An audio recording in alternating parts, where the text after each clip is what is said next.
자, 오늘 나누실 말씀은 마태복음 16장 13절에서 24절까지 말씀을 보도록 하죠.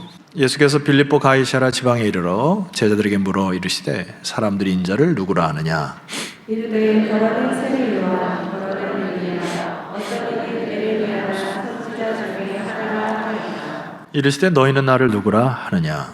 시몬 베드로가 대답하여 이르되 주는 그리스도시요 살아계신 하나님의 아들이시니라.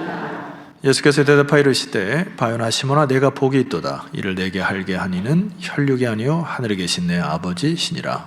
또 내가 네가에 이르노니 너는 베드로라. 내가 이 반석 위에 내 교회를 세우리니 음부의 권세가 이기지 못하리라. 내가 천국 열쇠를 내게 주리니 내가 땅에서 무엇이든지 매면 하늘에서도 매일 것이요 내가 땅에서 무엇이든지 풀면 하늘에서도 풀리리라 하시고, 이에 제자들에게 경고하사 자기가 그리스도인 것을 아무에게도 이르지 말라 하시니라. 이때로부터 예수 그리스도께서 자기가 예루살렘에 올라가 장로들과 대제사장들과 서기관들에게 많은 고난을 받고 죽임을 당하고 제3일에 살아나야 할 것을 제자들에게 비로소 나타내시니, 베드로가 예수를 붙들고 항변하여 이르되 주여 그리 마옵소서. 이 일이 결코 주께 미치지 아니하리이다.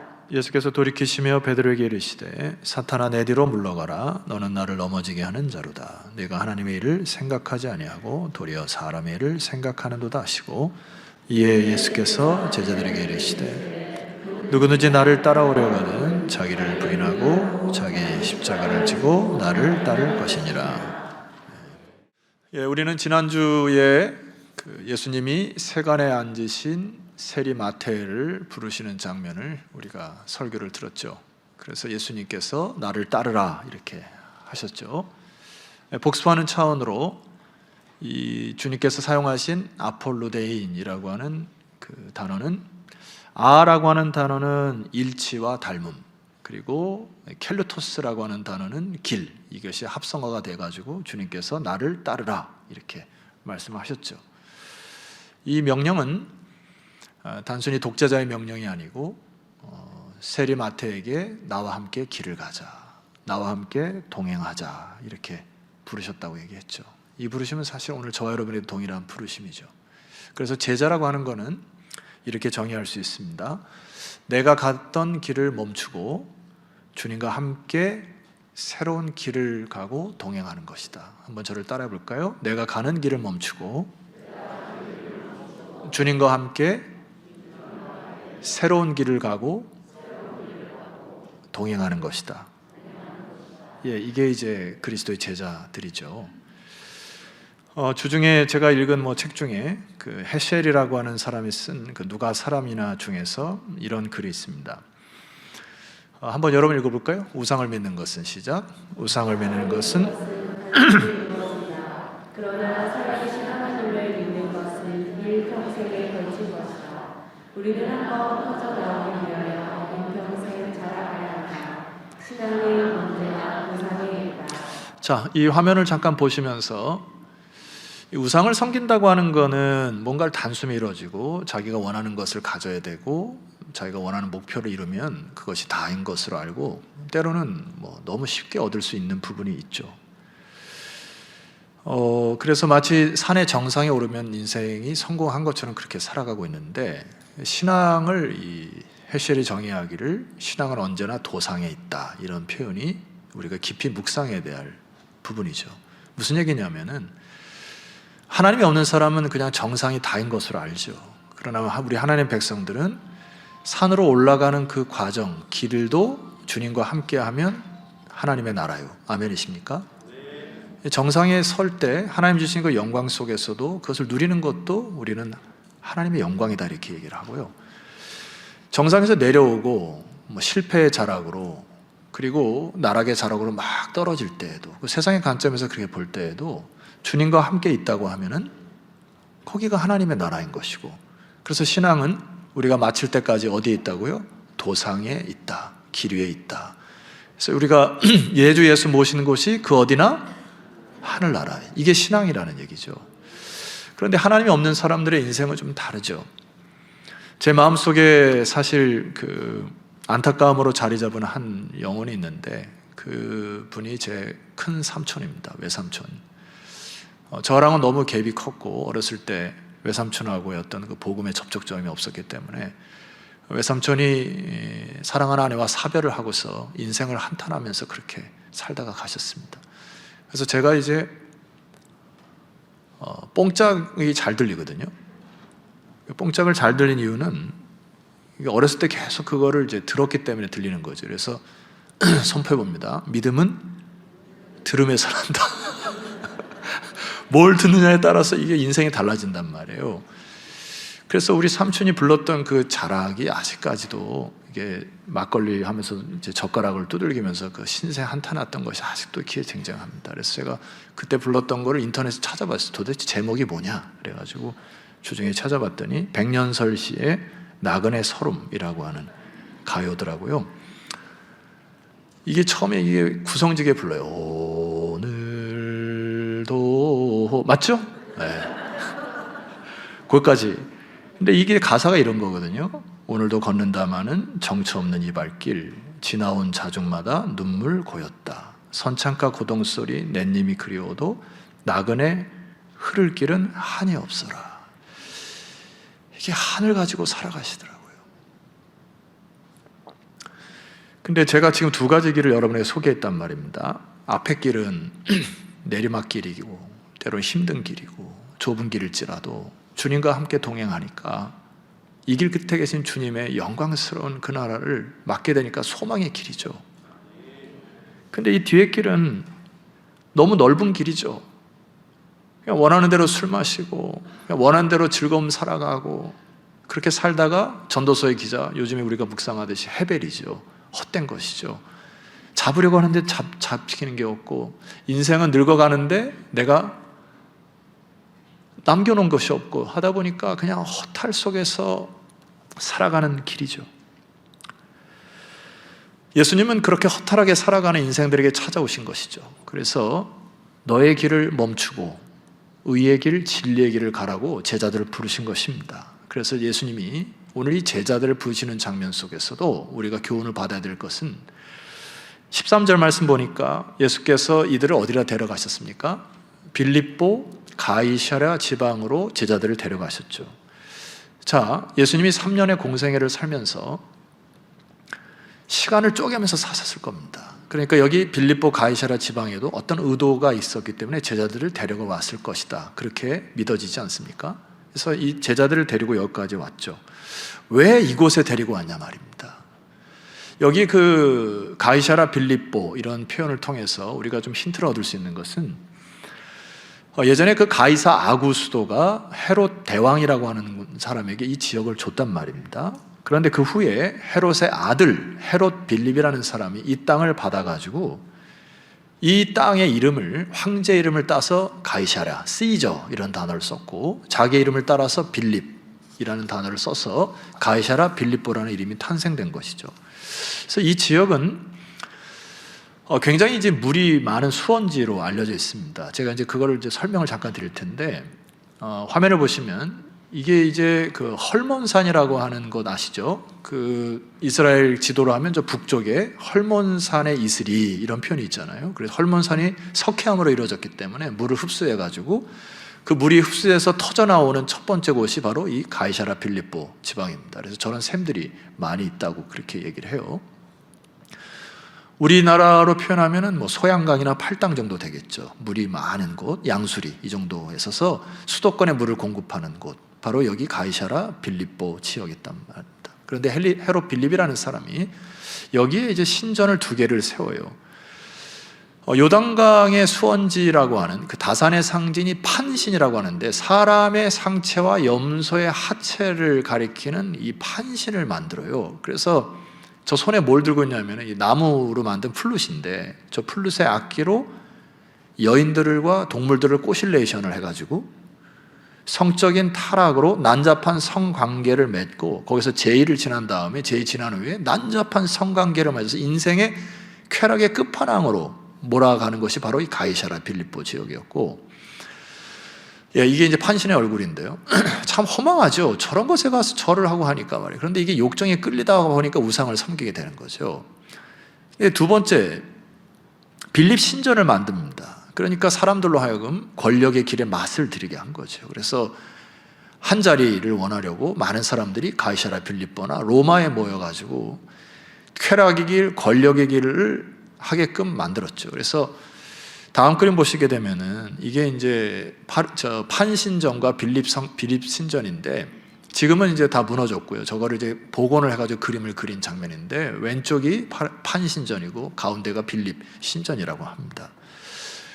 사람들이 이 벽에다가 거기 신상들을 막 그려놔가지고 저 앞에 딱 서면 굉장히 그 위용 앞에서 주눅이 들 정도로 너무나 큰 신전들이 그 2000년 전에 저게 생각해 보세요. 저거를 막 공사하는 것보다 수십 년이 걸리지 않았겠습니까? 제가 그 영국에 처음 도착했을 때 깜짝 놀랐던 것은 런던에 인천공항만 한 것이 4개가 있어요. 4개가. 그래서 처음에 어디에 도착해야 된다고 하는 것도 막 머릿속에 넣어야 될 정도로 이 선진국이나 혹은 미국이나 이런 데 가보면 땅덩어리가 엄청 크기 때문에 공항에 딱 내리면 막 주눅이 들 정도 있잖아요. 처음에. 그러니까 이때 2000년 전에 많은 사람들이 저 신전 앞에서, 저 위용 앞에서, 로마의 권력이나 이거 앞에서 줄을 섰겠죠. 어떻게 하면 이 세상을 잘 살 수 있을까? 그리고 저런 우상을 섬김을 통해 가지고 더 즐거움과 쾌락을 그렇게 해서 사람들이 그렇게 살아갔을 거죠. 이 신전 앞에서 예수님이 제자들에게 질문을 하는 거죠. 많은 사람들이 너희들의 신이 누구냐? 너희들의 황제가 누구냐? 가이사 아구스도입니다. 너희들을 다스리는 사람 누구냐? 아구스도입니다. 헤롯입니다. 빌립입니다. 막 이렇게 얘기할 때 예수님이 제자들에게 이렇게 질문한 거죠. 13절의 하반절이 그 얘기 아닙니까? 제자들에게 물어 이르실 때 도대체 사람들이 인자를 누구라 하느냐? 이렇게 하니까 사람들이 예수를 보고서 이렇게 얘기하는 거죠. 더러는 세례요한 14절, 더러는 엘리야, 어떤 이는 예레미야나 선지자 중에 하나입니다. 지금까지 예수님이 가이사랴 빌립보까지 쭉 올라오시면서 갈릴리 북부 지역으로 해서 좀 더 올라가게 됩니다. 그래서 이 남부로부터 북부 지역으로 쭉 올라오신 사역을 하시는 동안 수많은 기적과 이적을 베푸신 것이죠. 그러니까 많은 사람들이 야, 엘리야가 나타났나? 세례 요한이 또 다시 나타났나? 이러면서 더러는 세례 요한, 엘리야, 예레미야 막 이렇게 얘기를 하는 거죠. 이때 주님께서 제자들에게 이렇게 질문하십니다. 15절의 말씀 보시면 이르시되 너희는 나를 누구라 하느냐? 이렇게 질문을 하세요. 주님의 이 의도는 뭐죠? 그들의 말은 하나도 안 중요해. 그들이 나를 어떻게 생각하는지 나는 별로 생각도 없어. 근데 얘들아, 너들이 나를 생각할 때 내가 도대체 누구냐? 여러분, 이게 이 질문의 답을 갖고 있는 게 제자의 출발점이죠. 이게 이제 신앙 고백이라고 하는 건데 제가 한번 질문해 볼게요. 여러분에게 있어서 도대체 예수님은 누구십니까? 베드로 따라하지 말고 오늘 숙제 하나 드릴게요. 여러분에게 있어서 예수님은 도대체 누구세요? 집에 돌아가셔서 기도하시고요. 그걸 한번 적어보세요. 도대체 내 인생에 주님이 누구신지, 과연 내 생명을 걸 만한 분이신지, 내 모든 것을 바쳐도 될 만한 분이신지 해서 여러분의 신앙 고백을 한번 적어보세요. 왜요? 그게 제자의 시작이기 때문에 그렇습니다. 이 질문의 답을 베드로가 하죠. 시몬 베드로가 뭐라고 대답합니까? 주는 그리스도시요 살아계신 하나님의 아들이십니다. 그러니까 요즘 말로 예수님이 깜놀하십니다. 애들 말로 깜짝 놀랐다고요. 그러면서 주님이 베드로를 이렇게 평가하시죠. 17절 말씀 보니까 바요나 시몬아 내가 복이 있도다. 이를 내게 알게 하니는 누구요? 혈육이 아니고 하늘에 계신 내 아버지시니라 하고 하나님의 영의 감동으로 너가 이 고백을 했구나. 그래서 18절 말씀 보니까 내가 내게 이르노니 너는 베드로라. 내가 이 반석 위에 내 교회를 세울 텐데 음부의 권세가 이기지 못하리라. 이렇게 얘기하십니다. 가톨릭에서 시작했던 이 베드로를 기초로 했던 것은 조금 잘못됐죠. 왜냐하면 여기 베드로는 페트로스, 헬라어로 페트로스고요. 반석이라고 하는 것은 페트라 해서 복수 개념을 쓰였기 때문에 단어가 좀 다릅니다. 그러니까 가톨릭은 베드로를 시작으로 교회를 시작했다고 시작을 하지만은 우리 개신교의 종교개혁의 복음주의에서 선포하는 이 교회는 베드로의 신앙 고백 위에 세워진다. 베드로의 신앙 고백은 오늘 저와 여러분들이 이곳에서 정확하게 예수가 그리스도이심을 선포할 때 하나님은 여러분을 통하여 교회를 세워갈 줄 믿습니다. 베드로의 교회가 아니죠.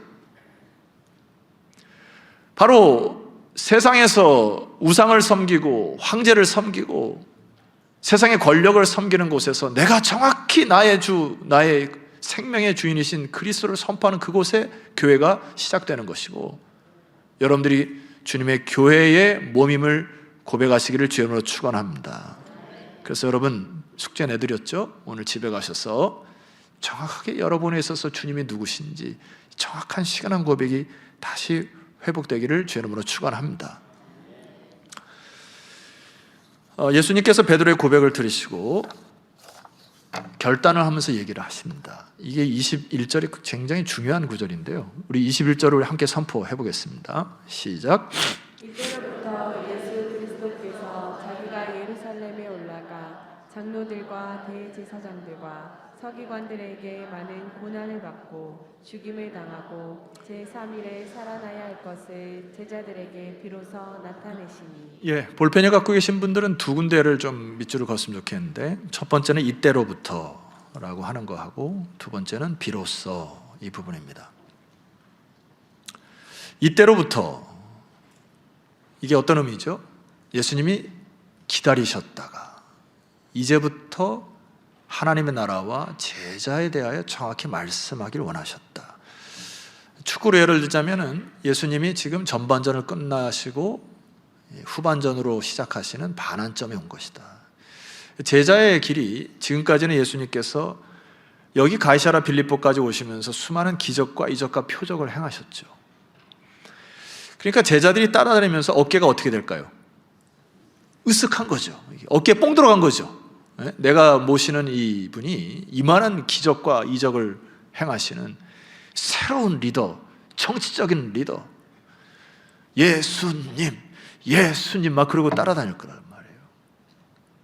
근데 베드로의 고백 이후에 예수님께서 이때로부터 본인이 환난과 박해를 당하시고 예루살렘에 올라가서 자기가 십자가를 당하시고 죽을 것을 얘기하시고, 그 다음에 사실 다시 살아날 것까지, 부활까지 얘기를 하시죠. 그러니까 제자들에게 이렇게 얘기하는 거죠. 얘들아, 제자의 길이라는 화려하고 성공의 길이 아니야. 내가 온 목적은, 이 세상에 온 목적은 영웅이 되어서 세상의 성공과 업적을 이루려 온 게 아니고, 내가 궁극적으로 이 땅에 온 것은 너희들의 죄를 짊어지고 이제는 십자가의 길로, 환난과 박해의 길로, 그래서 예루살렘에 가서 온 인류를 위하여 내가 십자가를 지고 하나님의 말씀에 순종하여 그것을 이제 이루려고 이제 가이사랴 빌립부터 시작해서 예루살렘까지의 여정을 이제 시작하는 거야, 이렇게 얘기를 하시는 거죠. 그랬더니 베드로가 이 말씀을 듣고 완전히 눈이 뒤집어지죠. 22절 말씀 보니까 베드로가 예수를 붙들고 뭐 했다 했어요? 항변하여 이르되 주여 그리하지 마옵소서. 여기 항변하다는 단어 1절에 말씀드렸지만은 간구하다, 꾸짖다, 예수님을 나무랬다는 거죠. 그러니까 이게 무슨 말이에요? 자기 생각과 자기 계획대로 생각이 안 되니까 예수님을 꾸짖는 베드로를 봅니다. 아, 주님, 그게 가당키나 한 말이에요? 도대체 메시아로 온다는 게 당신이 그렇게 가는 게 맞는 말입니까? 하고 예수님을 오히려 책망하고 꾸짖는 베드로를 보게 됩니다. 우리 삶의 자락에서 이런 부분이 많이 있어요.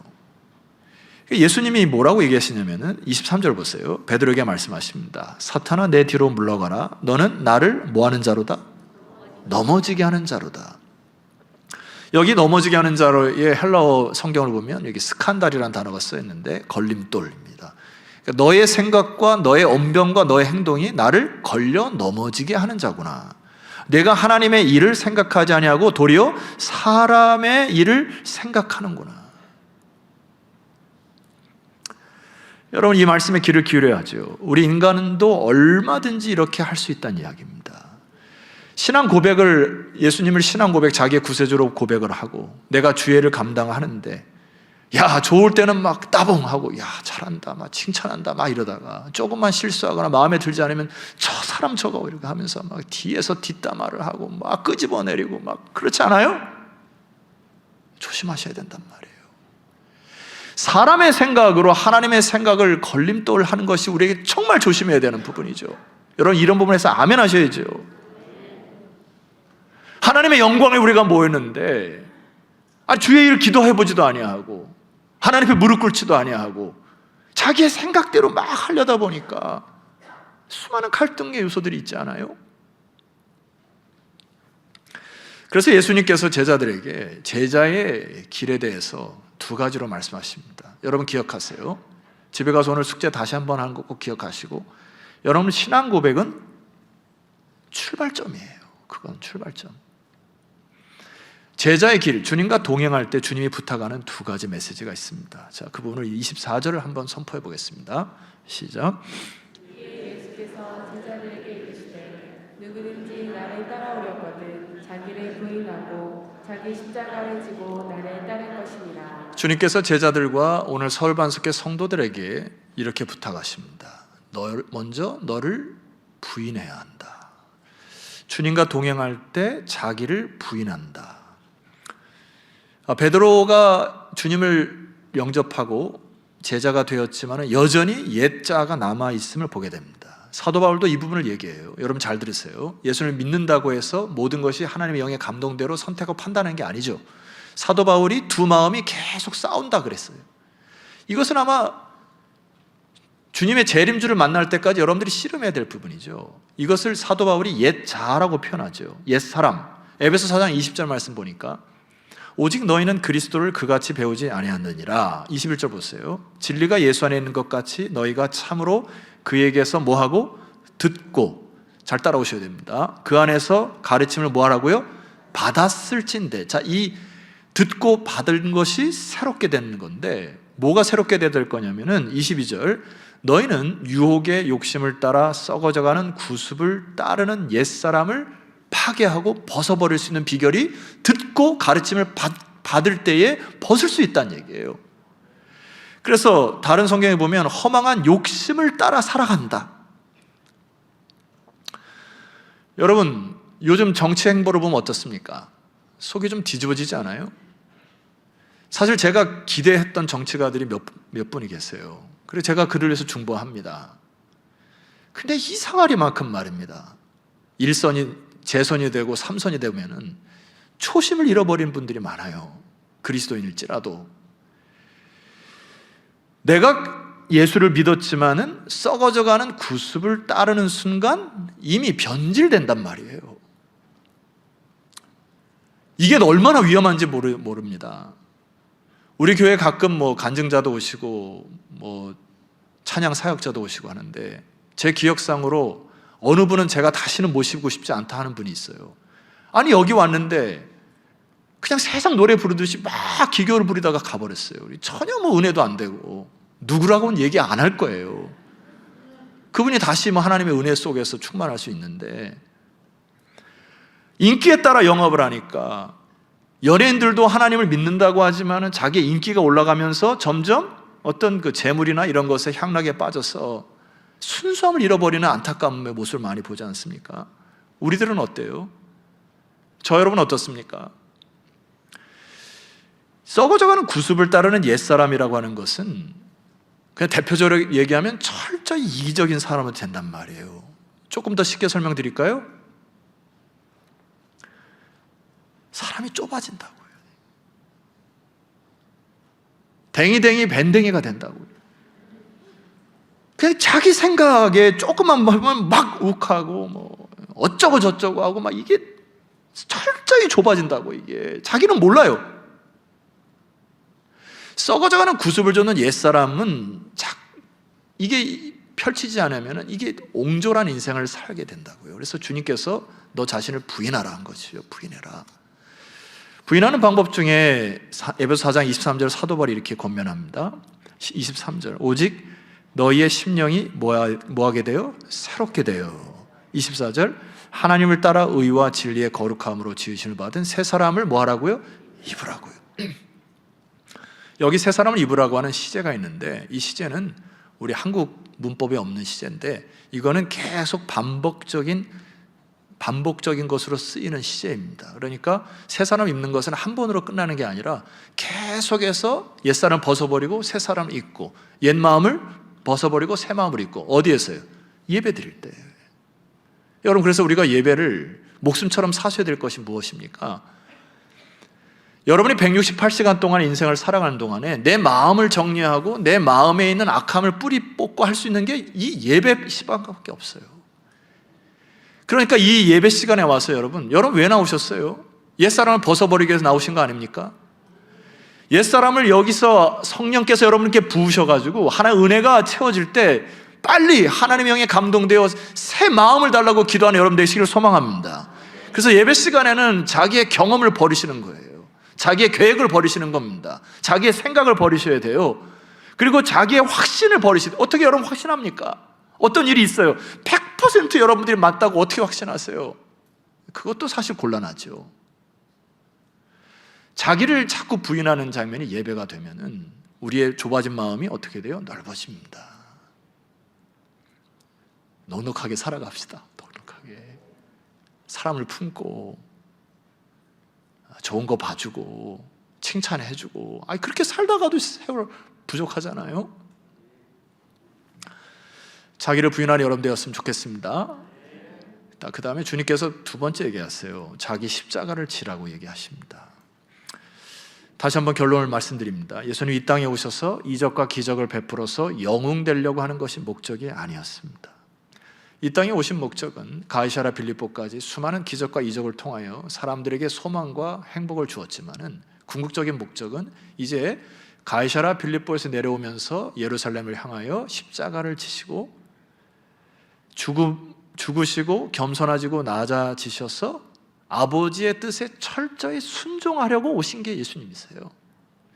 그러면 오늘날 우리들은 각 사람마다 십자가가 있다고 저는 생각합니다. 예수님이 그 소명 따라 오셨기 때문에 여러분 인생에 여러분의 소명과 사명이 있다고 저는 확신합니다. 저도 사명이 있고 여러분도 사명이 있으시죠. 그래서 그 사명에 따라 우리는 십자가를 지는 마음으로 하루하루를 주님과 함께 동행하는 것이 제자도이지요. 그래서 여러분 살면서 이런 분이 있죠. 뭘 준 것도 없는데 배기배기 꼴배기인 사람이 있어요. 뭐 받은 것도 없는데 그냥 싫어 마음이. 근데 주님 앞에 기도하는데 사랑해라. 주님이 말씀하시잖아요. 그럼 십자가를 진다는 게 뭐예요? 손을 내미시는 겁니다. 주님이 하라고 하셨으니까. 용서하기 싫은 사람이 있어요. 그냥 마음속에 그냥 생각만 해도 속에서 벌써 저 밑에서 찡하게 올라와. 예배 시간에 하나님께 기도하는데 주님이 세미한 음성으로 얘기하시잖아요. 용서해라. 내가 너를 용서했듯이 용서해라.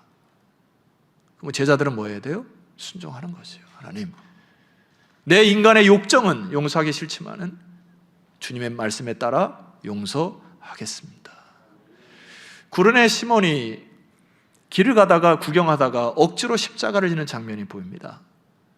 억지로 십자가를 줘도 은혜가 되는 거예요. 여러분 제자는 억지로라도 여러분 십자가를 지시기를 소망합니다. 이 제자의 길에서 반드시 필요한 것을 주님께서 이렇게 얘기하세요. 25절 이하에 보게 되면은 25절 26절 여러분 읽읍시다. 자, 시작. 누구든지 제 목숨을 구원하고자 하면 잃을 것이요 누구든지 나를 위하여 제 목숨을 잃으면 찾으리라. 사람이 만일 온 천하를 얻고도 제 목숨을 잃으면 무엇이 유익하리요? 사람이 무엇을 주고 제 목숨과 바꾸겠느냐. 이것을 메시지 성경으로 제가 읽어드리면 자기를 희생하는 것이야말로 너희 자신 곧 너희의 참된 자아를 찾는 길이다. 원하는 것을 다 얻고도 참된 자기 자신을 잃으면 무슨 유익이 있겠느냐? 너의 목숨을 무엇과 바꾸겠느냐?